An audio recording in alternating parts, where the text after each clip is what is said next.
everybody, it's Jenny from the Missouri Star Quilt Company. One of the questions I get asked a lot is, what can I do with panels? How do I use them? How do I make them work into a quilt? And that sort of thing. So today I have 3 different ideas, 3 different quilts, and we're going to talk about what you can do to turn your panel into a really cute little project. So let's look at this quilt behind me. This is a panel with the horses in the barn, and it's got this cool cloud. When you're going to pick colors of the blocks that you're going to put around, you want to look at your panel and you want to pick the colors that are in your panel. I also like to make my block coordinate a little bit with what I'm doing. So these are horses in a field, and the block I chose is an old antique block called fence rail, one of the easiest blocks known to quilting. And this is how you do it. You're going to sew 3 strips together. You're going to measure how tall they are, and that's how wide we're going to cut them because we want squares. It should ideally, this is, let's see how big this is. This is 1, 2, 3, 4, 5, 6, 7 inches. So we're going to come over 7 inches and we're going to cut a block. So here's our 7 inches right here. And I think ideally, on most 2.5 inch strips, that's going to come out to 6.5. But for some reason, mine is pretty full here.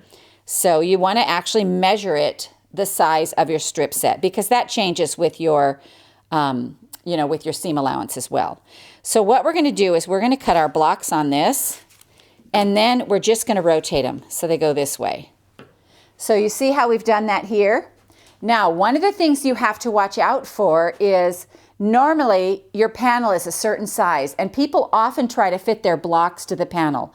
I like to fit my panel to my blocks. So I'm going to make this row right here, and I'm going to see how long it is, and I'm going to trim up my panel so that it actually fits to this top row. I'm going to do the same thing on the side. So then I'm not chopping any blocks in half. So I make this row right here, and then I'm going to trim my panel so that it fits the row. And then you can just add rows around it, and it just works out really good.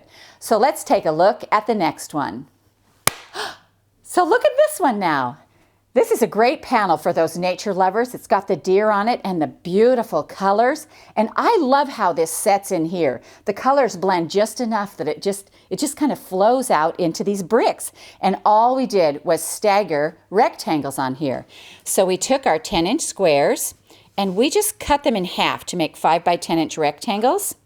And let me use this one over here. This will show up better. So I'm just going to lay my ruler right on the edge here, cut it right in half. And then when you put them together, you're just going to stagger them like this. So you'll sew them together in rows, and every other row is going to start with a half of a block. So we're going to start here with a half, and then this one's going to come in with a hole like this, and then our next block is going to come over here. And of course, they'll be different colors like they are back here. So let's look at this. So every other row starts with a half block, and that gives them that great stagger. Now let's talk about the third one. Take a look at this one. Now this one is really different. This is fun. This is a much more whimsical panel, a lot of fun, a lot of play in it, a lot of texture in this panel. And we wanted to make it a little bit more whimsical, and so we went with pinwheels. You'll notice we have 2 different sizes of pinwheels. These are the bigger ones down here and the smaller ones up here. And we put this little border in so that the panel would then fit in with the size of our pinwheels. So you have to remember to fit your panel to your block. So for our big pinwheels, we did the Easy 8, and that's where you're just going to take 2 squares and draw your line diagonally both directions, sew on either side of that line, and then cut this 4 times. So we're going to cut it in half like this. Let me move these over here. And we're going to cut it in half like this. Let me move this up here. I want to make sure you guys can see this really good. The Easy 8 is a fun trick to do.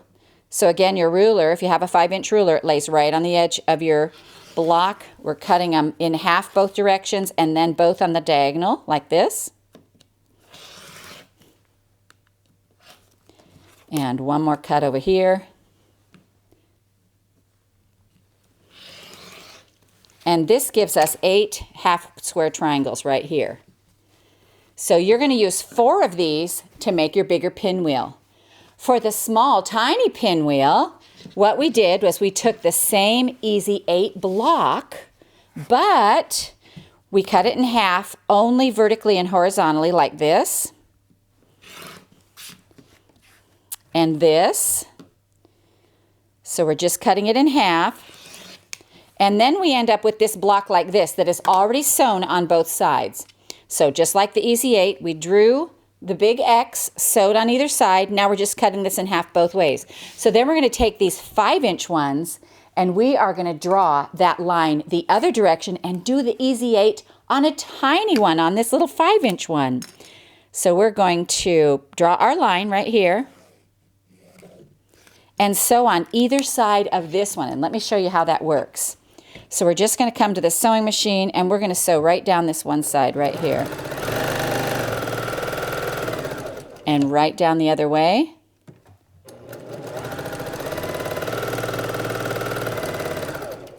And now, just like we cut for the Easy 8, we're going to cut this one on all 4 sides. So I'm cutting it in half, both ways, in half, just the same. And then we're cutting it diagonally as well. This is such a cute little trick to do these little tiny pinwheels. So then you get 8 half-square triangles, and they're this size, and that's what makes these little tiny pinwheels like this. So then you're going to put those together. We matched them and spaced them with an additional block, so they offset a little bit. So it just makes it really cute. So I hope this helps you with your panels. This has been really fun. We did 3 different panels, 3 different ideas. And just remember to match your panel to your ideas, to your colors. All those have to blend together. And when in the end, when you're done, you come out with some awesome quilts. So we hope you enjoyed this tutorial on dressing up a panel from the Missouri Star Quilt Company.